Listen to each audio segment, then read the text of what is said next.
everyone, welcome back to Tonghai's channel. So today I want to show you how to add sounds on a CapCut by iOS. So here on my project I already have one picture and I want to add some sounds on this picture. So first thing, if you see on the button below, there are a lot of options such as edit, audio, text, overlay, and etc.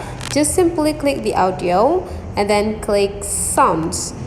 There are a lot of sounds that we can add it into the video. Today I would like to click the love song and then click which songs that you want to have.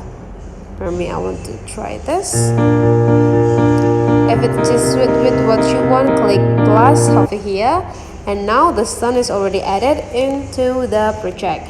And next step is we can adjust the music, the length of the music, just as the same as the length of the video by split it and delete. Now let's have a try. That's all for today's tutorial. Don't forget to subscribe and leave a